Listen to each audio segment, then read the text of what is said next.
მასწავლებელო მაიკ, მგონი ცუდი იდეა იყო ჩემს სახლში გაკვეთილების ჩატარება. ხო, იქნებ უბრალოდ გავაუქმოთ გაკვეთილები, დიანა, თუ სკოლაში შუქი წავიდა, არ ნიშნავს რომ გაკვეთილები გაცდება, ამიტომ ყველა გაკვეთილზე.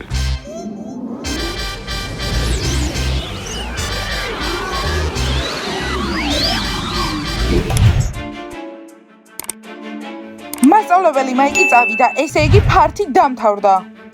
ხო, თქვენ წადით, მე და ნასტია შეგვიძლია მარტო აქ დარჩენა. ჩემი აზრით ახლა სახლიდან გაგდებისთვის ზედმეტად გვიანია. ხო, და ტაქსისთვის მე ფული არ მაქვს. იქნებ დიანამ გადაგვიხადოს ყველას ტაქსის ფული? მეგობრებო, ჩემი აზრით დიანამ მთელი ღამით უნდა დაგვიტოვოს, თქვენ რას ფიქრობთ? კი. მეც ეგრე ვფიქრობ. ლეილა, ნუ ნერვიულობი, სადაც დაგტოვებდა. საყვარელო, აღარ ვიცი რა გავაკეთოთ. ყველა მისე დამღალეთ, კარგი, შეგიძლია ღამე დარჩეთ. მაგრამ ყველამ უნდა დაიძინოს. მომისმინე, როცა დაგინახე, იმ წამს მეც მომეწონა. მოწოხარ, მაგრამ გონი შეყვარებული ყავს. ხო, მაგრამ ეს გაურკვეველია. არ მესმის, ხო გაგაფრთხილეთ.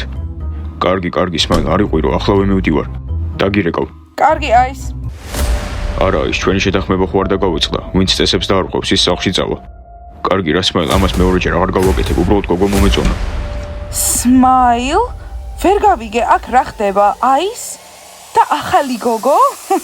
დიანა, არაფერი არ ხდება, უბრალოდ ხმა გავიგონე და გამოვედი. ხო, მეც ხმა გავიგონე და უბრალოდ გამოვედი და პიცა დამხვდა აქ. კარგი, სმაილი, აისი და პიცა მიდიან სახლში. გაოცებული ვარ, ასეთი რთულია, რომ მიყვეთ წესებს? რა, დიანა, მე რა შუაში ვარ. მე უბრალოდ ხმა გავიგონე და გარეთ გამოვედი და აისი და პიცა დავინახე. ეს მოსიყვარულე წყვილი. მოიცადე სმაილ, რატომ მიტყუები? ხო, აის, მართალი ხარ, რთული შეყვარებული ყავს.